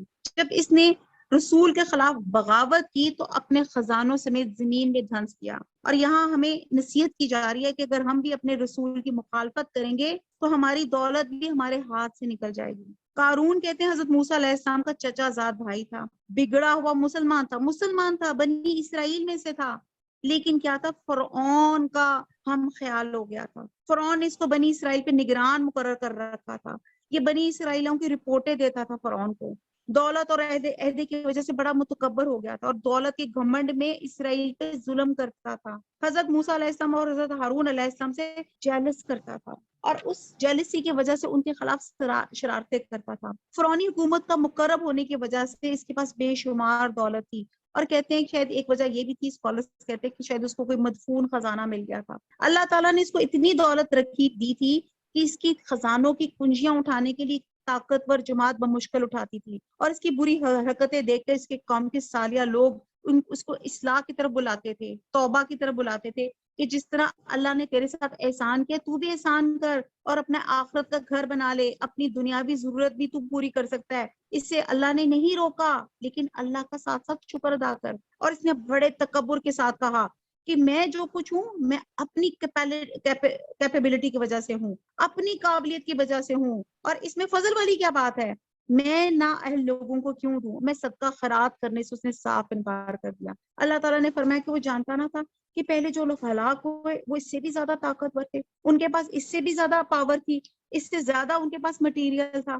اور کہتے ہیں ایک دن وہ اپنی قوم میں بڑی شان کے ساتھ نکلا، اور جو نادان لوگ تھے، ہم جیسے لوگ، جب ہم کسی بڑے شخص کو دیکھتے ہیں نا بڑی سی گاڑی میں جا رہا ہے پروٹوکول کے ساتھ، ہم تمنا کرتے ہیں کاش ہمارے پاس کتنی دولت ہوتی، کتنا خوش قسمت ہے۔ اور جو لوگ حلال اور حرام کا علم رکھتے تھے انہوں نے بے علم لوگوں کو سمجھایا تم پہ بڑا ہی افسوس، یہ تو ایک عارضی چمک دمک ہے، اللہ کا ثواب بہتر ہے، لیکن جو رزق حلال اللہ کی مقرر کی بھی حدود کے اندر حاصل کیا جاتا ہے وہ بہتر ہے، اس کے سبب آخرت میں بھی کامیابی نصیب ہوتی ہے اور دنیا میں بھی پرسکون رہتے ہو، اور یہ چیز اس کو ملتی ہے جو اللہ پہ ایمان لاتا ہے اور نیک عمل کرتا ہے اور صبر کرتا ہے، اللہ کی فرما برداری کرتا ہے، اور اللہ تعالیٰ جو بھی کوئی اس کے اوپر کوئی نفع نقصان رکھ دیتا ہے اس پہ برداشت کرتا ہے، اور ہر وقت اللہ تعالیٰ کا شکر ادا کرتا رہتا ہے۔ اور کہتے ہیں یہ شخص جب اپنی پارٹی کے ساتھ مصر سے نکلا تو حضرت ہارون علیہ السلام اور حضرت موسیٰ علیہ السلام کے خلاف ایک سازش کی کرنے کے لیے، تو اللہ کا غضب اس پہ نازل ہوا، یہ اپنے گھر بار اور مال سمیت زمین پہ دھنس کیا۔ قارون کے خزانوں کو جو لوگ رشک اور تمنا کے ساتھ دیکھتے تھے اس کا انجام دیکھ کے عبرت حاصل ہوئی، اور ان کے سمجھ میں بات ہوئی کہ دولت سے فلاح حاصل نہیں ہوتی، فلاح اور کامرانی اللہ کی اطاعت سے ہوتی۔ اللہ تعالیٰ ہمیں بھی اطاعت کرنا والا اللہ تعالیٰ بنا لے، آمین ثم آمین۔ ہم نے اسے اس قدر خزانے دے رکھے تھے کہ کئی طاقتور لوگ بامشکل اس کی کنجیاں اٹھا سکتے تھے۔ ایک بار اس کی قوم نے سے کہا اترا مت، اللہ تعالیٰ اترانے والوں سے محبت نہیں رکھتا۔ آیت نمبر 77، جو کچھ اللہ تعالیٰ نے تجھے دے رکھا ہے اس میں سے آخرت کے گھر کی تلاش کے رکھ، اور اپنے دنیاوی حصے کو بھی نہ بھول، اور جیسے کہ اللہ تعالیٰ نے تیرے ساتھ احسان کیا ہے تو بھی سلوک کر، اور ملک میں فساد کا خواہاں نہ ہو، یقین مان اللہ مفسدوں کو ناپسند رکھتا ہے۔ قارون نے کہا یہ سب کچھ میری اپنی سمجھ کی بنا پہ دیا گیا ہے، کہ اس سے ابھی تک یہ بات معلوم نہیں ہوئی کہ اللہ تعالیٰ اس سے پہلے بہت سے بستی والوں کو غارت کر دیا جس سے بہت زیادہ قوت والے اور بہت بڑی جمع پونجی والے تھے، اور گنہگاروں سے ان کے گناہوں کی باز پرس بھی ایسے وقت نہیں کی جاتی جب گناہ کی تعداد زیادہ ہو جائے، جب مستحق عذاب ہو جائیں تو پھر ان کی گناہوں کی باز پرس نہیں ہوتی، اچانک ان کا مواخذہ ہوتا ہے۔ بس قارون پوری آرائش کے ساتھ اپنی قوم کے مجمع میں نکلا تو زندگانی دنیا کے متوالے کہنے لگے کاش ہمیں بھی کسی طرح وہ مل جاتا جو قارون کو دیا گیا، یہ تو بڑا ہی قسمت کا دھنی ہے۔ ذی علم والے لوگوں نے انہیں سمجھانے لگے افسوس بہتر چیز تو وہ ہے جو بطور ثواب انہیں ملے گی جو اللہ پر ایمان لائیں گے اور مطابق سنت عمل کریں گے۔ یہ بات انہی کے دل میں ڈالی جاتی ہے جو صبر اور سہار والے ہوں۔ آخرکار ہم نے اسے اس کے محل سمیت زمین میں دھنسا دیا، اللہ کے سوا کوئی جماعت اس کی مدد کرنے کے لیے تیار نہ ہوئی، نہ وہ خود اپنے بچانے والوں میں سے ہو سکا، یعنی کہ اتنا کچھ پیسہ اور دولت ہونے کے باوجود وہ اپنے آپ کو سیو نہیں کر۔ اور جو لوگ کل اس کے مرتبے پہنچنے کی آرزو مندیاں کر رہے تھے وہ آج کہنے لگے کہ تم نہیں دیکھتے اللہ تعالیٰ ہی اپنے بندوں میں سے جس کے لیے چاہے روزی کشادہ کرتا ہے اور تنگ بھی، اگر اللہ تعالیٰ ہم پہ فضل نہ کرتا تو ہمیں بھی دھنسا دیتا۔ کیا دیکھتے نہیں ہو کہ ناشکروں کو کبھی کامیابی نہیں ہوتی؟ تو کیا پتا چلا قارون نے دولت پا کے شکر گزاری کی بجائے ناشکری کی، فرما برداری کرنے کے بجائے نافرمان ہو گیا۔ اور پھر عبرت پکڑنی چاہیے، کیا عبرت پکڑنی چاہیے کہ اللہ تعالیٰ کا شکر ادا کرنا چاہیے، عاجزی اختیار کرنی چاہیے۔ جتنی اللہ تعالیٰ نے آپ کو نعمتیں عطا فرمائی ہیں، جتنی سہولتیں اللہ تعالیٰ نے آپ کو عطا فرمائی ہیں، بس شکر ادا کریں۔ اللہ میری تو اوقات نہیں تھی، اللہ آپ کی نوازش ہے، اللہ آپ کا کرم ہے، اللہ ہم آپ کے بہت شکر گزار ہیں۔ اللہ آپ نے کن کن نعمتوں سے نوازا ہوا ہے۔ میں نے آپ سے کہا نا آپ پہلے ایک لسٹ بنائیں وہ چیزوں کی جو آپ کو چاہیے، ان لوگوں کی لسٹ بنائیں جن سے آپ نفرت کرتے ہیں، اور پھر لسٹ بنائیں ان چیزوں کی جو اللہ تعالیٰ نے آپ کو نعمتیں عطا کی ہیں، اور ان لوگوں کی جو آپ سے پیار کرتے ہیں۔ تو آپ دیکھیں گے کہ 2-3 لوگ جن سے آپ نفرت کرتے ہیں، یہ 2-4 چیزیں جو آپ مانگتے ہیں اللہ تعالیٰ کیسے عطا فرما رہے ہیں، اللہ تعالیٰ کی نعمتیں کس قدر ہے اور آپ کے چاہنے والے کس قدر ہے۔ آخرت کا یہ بھلا اگر ہم انہی کے لیے مقرر کر دیں گے جو زمین میں اونچائی بڑائی اور فخر نہیں کرتے، نہ فساد کی چاہت رکھتے ہیں، پرہیزگاروں کے لیے نہایت عمدہ انجام ہے۔ جو شخص نیکی لائے گا اسے اس سے بہتر ملے گی، جو برائی لے کر آئے گا تو ایسی بدعمالی کرنے والوں کو انہی کے اعمال کا بدلہ دیا جائے گا جو وہ کرتے تھے۔ جس اللہ نے آپ پر قرآن نازل فرمایا وہ آپ کو دوبارہ پہلی جگہ لانے والا ہے۔ کہہ دیجئے کہ میرا رب اسے بھی بخوبی جانتا ہے جو ہدایت ہے اور اسے بھی جو کھلی گمراہی میں ہے۔ یہ اسکالرز کہتے ہیں کہ ہجرت کے 8 سال بعد اللہ کا یہ وعدہ پورا ہوا اور آپ 8 ہجری میں فاتحانہ طور پہ مکہ میں دوبارہ تشریف لے گئے، اور بعد نے یہاں موعد سے مراد قیامت کی ہے، یعنی کہ قیامت والے دن آپ کو اپنی طرف لوٹائے گا اور تبلیغ رسالت کے بارے میں پوچھا جائے گا۔ آپ آیت نمبر 86، آپ کو تو کبھی اس کا خیال بھی نہ گزرا تھا کہ آپ کی طرف کتاب نازل فرمائی جائے، لیکن یہ آپ کے رب کی مہربانی سے اترا۔ اس سے معلوم ہوتا ہے کہ نبوت کوئی یعنی کہ کسی کی محنت اور کاوش سے حاصل نہیں ہوتی، یہ ایک وہابی چیز ہوتی ہے۔ اللہ تعالیٰ جسے چاہے اپنے بندوں کو نبوت سے یا رسالت سے نوازتا ہے۔ اب آپ ہرگز کافروں کا مددگار نہ ہونا چاہیے۔ خیال رکھیے کہ کفار آپ کو اللہ تعالیٰ کی آیتوں کی تبلیغ سے روک نہ دے۔ اس کے بعد یہ آپ کی جانب اتاری گئی، آپ اپنے رب کی طرف بلاتے رہیں اور شرک کرنے والوں میں سے نہ ہوں۔ اللہ تعالیٰ کے ساتھ کسی اور کو معبود نہ پکارنا، بجز اللہ تعالیٰ کے کوئی اور معبود نہیں۔ ہر چیز فنا ہونے والی ہے مگر اسی کا، اسی کے لیے فرما روائی ہے، تم اسی کی طرف لوٹائے جاؤ گے۔ یہ جی سورہ قصص ختم ہوتی ہے اور سورہ عنکبوت شروع ہوتی ہے۔ جی سورہ عنکبوت شروع ہوتی ہے۔ سورہ عنکبوت میں مکڑی کا قصہ ہے، اس مکڑی پہ ہم جب آئے گے تو انشاءاللہ تعالیٰ بات کریں گے۔ اعوذ باللہ من الشیطان الرجیم، بسم اللہ الرحمن الرحیم۔ الف لام میم، احسب الناس ان یترقوا ان یقولوا آمنا وهم لا یفتنون۔ الف لام میم حروف مقطعات ہیں۔ کیا لوگوں نے یہ گمان کر رکھا ہے کہ ان کے صرف اس دعوے پہ کہ ہم ایمان لائے ہیں ہم انہیں بغیر آزمائے ہوئی چھوڑ دیں گے؟ ان آیات کی شان نزول کی روایت میں آتا ہے کہ صحابہ کرام نے ظلم و ستم کی شکایت کی، جس کا نشانہ کفار مکہ مطلب کرتے تھے۔ آپ کو پتہ ہے کہ کس قدر جب اسلام نیا نیا آیا تھا تو کمزور لوگوں نے ہی اسلام کو قبول کیا تھا اور ان پہ بہت ظلم کیا جاتا تھا۔ کہتے تھے ان کو کوئلوں پہ لٹایا جاتا تھا، اور بیچارے اتنے obedient ہوتے تھے کہ اپنا ہی جب ان کی چربی پگھل کر جب اس کوئلے کو اس کی آگ کو ٹھنڈا کرتی تھی تو تبھی وہ ٹھنڈی ہوتی تھی. وہ اتنے ان کی مجال نہیں تھی کہ ان کوئلوں سے اٹھ جائیں, اتنا ان کے ساتھ تپتی ریت میں لٹایا جاتا تھا, بہت کچھ کیا جاتا تھا. تو انہوں نے رسول صلی اللہ علیہ وسلم سے درخواست کی کہ تاکہ اللہ تعالیٰ ان کی مدد فرمائے. تو آپ نے فرمایا یہ تشدد اور ایذا تو اہل ایمان کی تاریخ کا حصہ ہے. تم سے پہلے بعد مومنوں کا حال کیا گیا کہ انہیں گڑھا کھود کر اس میں کھڑا کر دیا گیا اور پھر ان کے سروں پہ آرا چلا دیا گیا, جس سے ان کے جسم 2 حصوں میں تقسیم ہو گئے. اسی طرح لوہے کی کنگیاں ان کے گوشت پہ ہڈیوں تک پھیری گئیں, لیکن یہ ایذائیں انہیں دین حق سے پھیرنے میں کامیاب نہیں ہوئی. یہ واقعات ہی ان آیات کے نزول کا سبب بنے, اور قیامت تک اہل ایمان جو ہیں یہی چیز کو ہم دیکھیں گے. تو یہاں پہ اللہ تعالیٰ فرما رہا ہے کہ لوگوں نے گمان کر رکھا ہے کہ وہ اس دعوے پہ ہم ایمان لائے ہیں, انہیں بغیر آزمائے بھی چھوڑ دیا جائے گا. یعنی کہ آپ کیا سوچتے ہیں کہ میں نے کلمہ پڑھ لیا, بائی برتھ میں مسلمان ہوں, تو باقی مجھے کچھ کرنے کی ضرورت نہیں اور میں جنت میں داخل کر دیا جاؤں گا؟ اچھا میرا آپ سے سوال ہے, دنیا کا چھوٹے سے چھوٹا پیپر ہو, امیجن کریں آپ کا بچہ 3-4 سال کا ہے اور اس نے کسی اسکول کا ٹیسٹ ہی دینا ہے, آپ کتنا اس کو تیار کرواتے ہیں, فلانے ٹیوٹرز کی مدد لیتے ہیں, ٹھیک ہے, اور پھر کہیں جا کے ٹیسٹ دلاتے ہیں, اور پھر بھی ڈر ہوتا ہے پتہ نہیں پاس ہوگا بچہ کہ نہیں ہوگا, HSM کا ٹیسٹ دینے جا رہا ہے. پھر اسی طرح آپ کا دنیا کا چھوٹا بڑا کوئی بھی امتحان ہو, آپ کبھی ایسے ہو سکتے ہیں کہ 8ویں کی کتابیں پڑھے نا اور آپ 9ویں میں ٹرانسفر ہو جائیں, کبھی بھی نہیں. دنیا میں جب یہ پاسبل نہیں ہے تو ہم کیسے سوچ سکتے ہیں کہ ہم صرف اس دعوے پہ اللہ آئی لو یو, اللہ حضور صلی اللہ علیہ وسلم آئی لو یو, اور میں ایمان لاتا ہوں اس دعوے پہ, اور آپ کا عمل ساتھ نہ دے رہا ہو تو آپ جنت میں آپ چلے جائیں گے, جنت کی امیگریشن مل جائے گی, جنت کا آپ کو ٹکٹ مل جائے گا. اس کا ٹکٹ آپ کا اعمال صالحہ ہے, آپ کی خالص نیت ہے. ان سے اگلوں کو بھی ہم نے خوب جانچا جو ان کے ساتھ ظلم ہوا تھا. یقین اللہ تعالیٰ انہیں بھی جان لے گا جو سچ کہتے ہیں, انہیں بھی معلوم کر لے گا جو جھوٹے ہیں. کیا جو لوگ برائیاں کر رہے ہیں انہوں نے یہ سمجھ رکھا ہے کہ وہ ہمارے قابو سے باہر ہو جائیں گے؟ یہ لوگ کیسی بری تجویزیں کر رہے ہیں جسے اللہ کی ملاقات کی امیدوں پس اللہ کا ٹھہرایا ہوا وقت یقیناً آنے والا ہے. وہ سب کے سننے والا, سب کچھ جاننے والا ہے, اور ہر ایک کوشش کرنے والا اپنے بھلے کی کوشش کرتا ہے. ویسے تو اللہ تعالیٰ تمام جہان والوں سے بے نیاز ہے, اور جن لوگوں نے یقین کیا اور مطابق کی سنت کام کیا, ہم ان کے تمام گناہوں کو ان سے دور کر دیں گے, انہیں ان کے نیک اعمال کے بہترین بدلے دیں گے.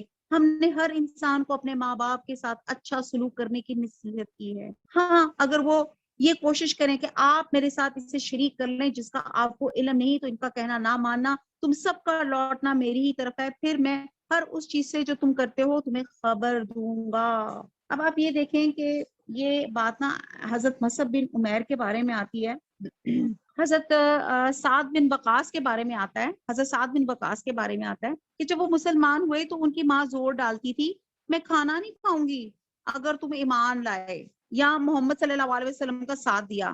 تو جو تھے ساتھ جو تھے پریشان ہو جاتے. تب یہ آیت کہتے ہیں کہ یہ بھی ایکسپرٹس کہتے ہیں کہ یہ بھی وجہ تھی آیت کا نزول کا. اور پھر کہتے ہیں کہ اسی طرح تو ماں کا حق ادا کرنا تو اللہ تعالیٰ کا حکم ہے. تو حضرت سعد جو تھے بڑے پریشان ہوئے اور نبی صلی اللہ علیہ وسلم کی خدمت میں حاضر ہوئے اور سارا ماجرا عرض کیا. اس پر یہ آیت نازل ہوئی. آیت کا منشا یہ تھا کہ مخلوقات میں سے ماں باپ کا حق انسان کے اوپر سب سے زیادہ مقدم ہے, لیکن اگر ماں باپ اللہ کی نافرمانی کا حکم دے تو ان کا کہنا نہ مانا جائے. اور جو چلیں آگے چلتے ہیں, آیت نمبر 9, اور جن لوگوں نے ایمان قبول کیا اور نیک کام کیے انہیں میں اپنے نیک بندوں میں شمار کر لوں گا. اچھا ایک اور حدیث میں آتا ہے کہ والدین کی رضامندی کو اللہ کی رضامندی اور ان کی ناراضگی کو رب کی ناراضی کا باعث قرار دیا ہے. یعنی کہ اگر کسی کے والدین مشرک ہوں اور مومن بیٹا ہو تو وہ نیکوں کے ساتھ ہوگا, والدین کے ساتھ نہیں ہوگا, کیونکہ اگر والدین دنیا میں اس کے بہت قریب ہیں لیکن اس کی محبت اہل ایمان کے ساتھ ہی رہے گی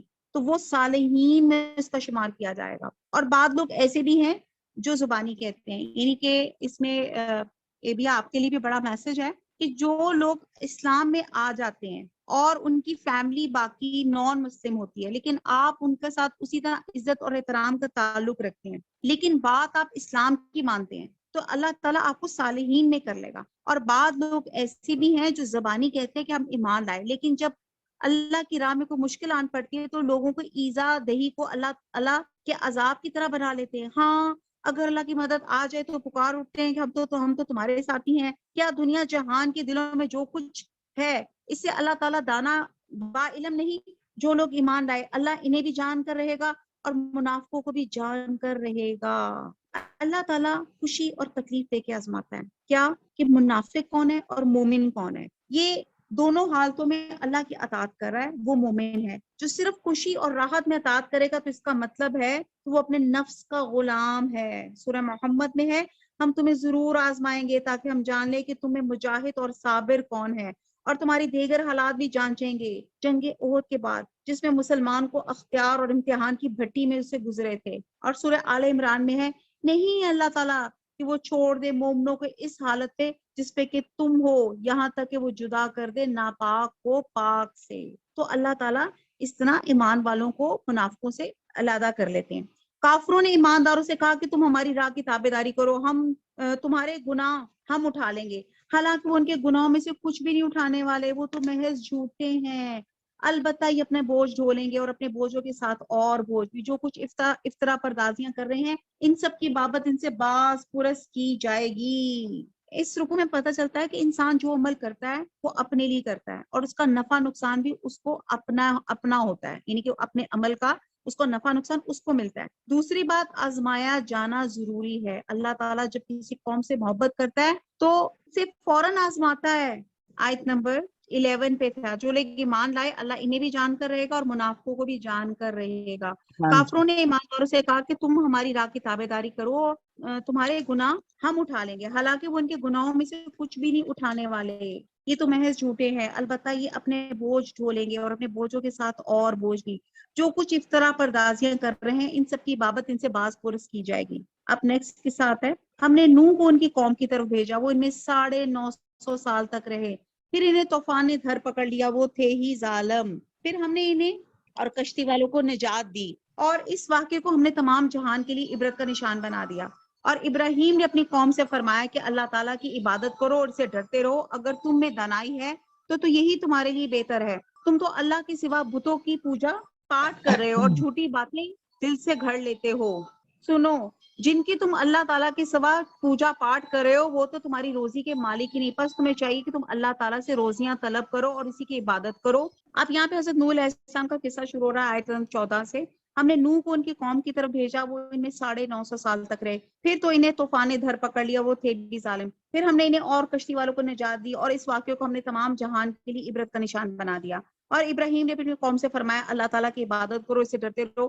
اگر تمہیں دنائی ہے تو یہی تمہارے لیے بہتر ہے. تم تو اللہ تعالیٰ کے سوا بتوں کی پوجا پاٹ کرے اور جھوٹی باتیں دل سے گھڑ لیتے ہو. سنو، جن کی تم اللہ تعالیٰ کی سوا پوجا پاٹ کرے ہو وہ تو تمہارے روزی کے مالک نہیں، پس تمہیں چاہیے کہ تم اللہ تعالیٰ ہی سے روزیاں طلب کرو اور اسی کی عبادت کرو اور اسی کی شکر گزاری کرو اور اسی کی طرف تم لوٹائے جاؤ گے. اگر تم جھٹلاؤ تو تم سے پہلے کی امتوں نے بھی جھٹلایا ہے. رسول کے ذمہ تو صرف صاف طور پر پہنچا دینا ہے. تو انہوں نے نہیں دیکھا کہ مخلوق کی ابتدا کس طرح اللہ نے کی، پھر اس کا اعادہ کرے گا. یہ تو اللہ تعالیٰ پہ بڑا ہی آسان ہے. کہہ دیجئے کہ زمین میں چل پھر کر دیکھو تو صحیح کہ کس طرح تعالیٰ نے ابتدائے پیدائش کی، پھر اللہ تعالیٰ دوسری پیدائش کرے گا. اللہ تعالیٰ ہر چیز پہ قادر ہے، جس سے چاہے عذاب کرے جس پر چاہے رحم کرے. تم سب اسی کی طرف لوٹائے جاؤ گے. تم نہ تو زمین میں اللہ تعالیٰ کو عاجز کر سکتے ہو نہ آسمان میں. اللہ تعالیٰ کے سوا تمہارا کوئی والی ہے نہ مددگار. جو لوگ اللہ تعالیٰ کی آیت اور اس کی ملاقات کو بھلاتے ہیں وہ میری رحمت سے نا امید ہو چکے ہیں. ان کے لیے دردناک عذاب ہے. اور ان کی قوم کا بجز اس کے کچھ نہ تھا کہ کہنے لگے اسے مار ڈالو، اسے جلا دو. آخرش اللہ نے انہیں آگ سے بچا لیا. اس میں ایماندار لوگوں کے لیے تو بہت سی نشانیاں ہیں. حضرت ابراہیم نے کہا کہ تم نے جن بتوں کی پرستش اللہ کے سوا کی ہے یہ کچھ نہیں، صرف تم نے انہیں آپس کی دنیاوی دوستی کی بنا پہ ٹھہرا لیا ہے.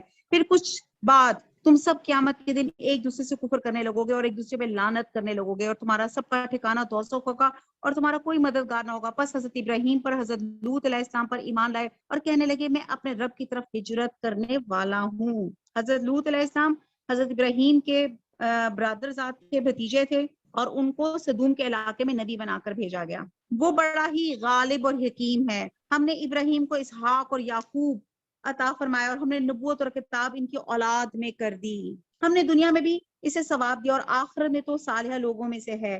حضرت لوط علیہ السلام کا بھی ذکر کرو جبکہ انہوں نے اپنی قوم سے فرمایا تھا تو تم تو اس بدکاری پہ اتر آئے ہو جسے تم سے پہلے دنیا میں سے کسی نے نہیں کیا تھا. اب یہ قوم لوط 3 قسم کے غلط کام کرتی تھی اور آپ سوچیں کہ یہ سارے کام جتنی بھی قوموں کے ہم نے قصے پڑھے ہیں وہ تمام غلط کام ہماری قوم میں موجود ہیں. تو ہم کس کے طور پہ ہم سوچ رہے ہیں کہ ہم بڑے سچے مسلمان ہیں کہ اللہ تعالیٰ ہمیں عذاب میں نہیں پکڑے گا. حالانکہ یہ عذاب آ رہا ہے، یہ جو کورونا کی شکل میں، یہ ڈینگی کی شکل میں، یہ کینسر کی شکل میں، یہ انفرٹیلٹی کی شکل میں، یہ تمام عذاب ہیں جو اللہ تعالیٰ ہمیں دے رہے ہیں. اور ان کا پہلا عذاب کیا، پہلا ان کا کرائم کیا تھا؟ 3 سنس کرتے تھے. کیا تم مردوں کے پاس بد پھیلی کے لیے آتے ہو؟ پہلا کرائم ان کا یہ تھا کہ وہ عورتوں کو چھوڑ کر مردوں سے غلط اپنا غرض پوری کرتے تھے، اور راستے بند کر دیتے ہو، یعنی کہ لوگوں کے لیے راستے سے گزرنا مشکل ہو جاتا تھا.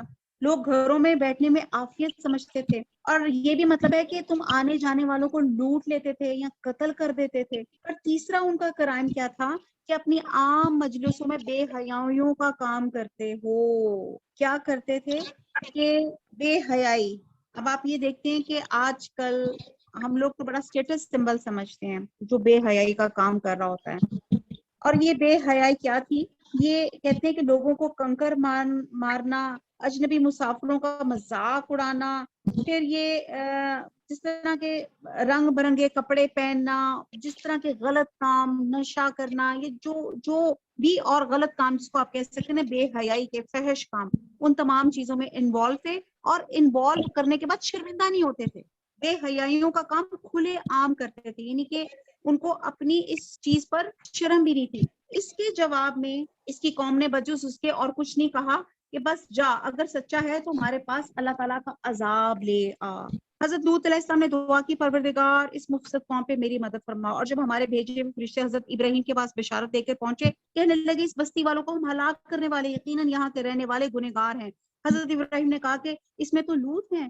فرشتوں نے کہا یہاں جو ہیں ہم انہیں بخوبی جانتے ہیں، لوط کو اور اس کے خاندان کو سوائے اس کی بیوی کے ہم بچا لیں گے، البتہ وہ عورت پیچھے رہ جانے والے میں سے ہے. پھر جب ہمارے قاصد لوط کے پاس پہنچے تو ان کی وجہ سے غمگین ہوئے اور دل میں رنج کرنے لگے. قاصدوں نے کہا آپ نہ خوف کھائیے نہ ازوردہ ہو جائیے، ہم آپ کو ماں آپ کے متعلقین کے بچا لیں گے، مگر آپ کی بیوی کے عذاب کے لیے باقی رہ جانے والوں میں سے ہوگی. ہم اس بستی والوں پہ آسمانی عذاب نازل کرنے والے ہیں اس وجہ سے کہ یہ بے حکم ہو رہے ہیں. البتہ تحقیق ہم نے اس بستی کو سری عبرت کی نشانی بنا دیا. اب قوم لوط کا بار بار ذکر اور بتایا جا رہا ہے کہ ان کی بستی کو عبرت کا سبب بنا لیا، اور ان لوگوں کے لیے جو عقل رکھتے ہیں. اب کیا ہوا تھا؟ یہ کھلی نشانی ہے. اب اس سے مراد ڈیڈ سی ہے، جسے بحر لوط بھی کہا جاتا ہے. قرآن مجید میں بہت سے مقامات پہ کفار مکہ کو خطاب کر کے فرمایا گیا کہ اس ظالم قوم پہ عذاب ان کے گناہوں کی وجہ سے آیا تھا. اور ان میں سے آج بھی ایک نشانی ان کی کھلی نشانی ہے کہ کھلی شہراء پہ چلنے والوں کے لیے، یعنی کہ یہ ان کی ہمارے لیے نشانی ہے کہ موجودہ زمانے میں قریب یقین کے ساتھ یہ بات تسلیم کی جاتی ہے کہ بحر مردار کا جنوبی حصہ ایک زلزلے سے، ہولناک زلزلے کی وجہ سے زمین میں دھنس گیا تھا. اس وجہ سے وہاں پہ جو سمندر بنا اس کو ڈیڈ سی کہتے ہیں. اور اوریجنلی وہ وہاں پہ نہیں تھا، ایک زلزلے کے بعد وہاں پہ قائم ہوا.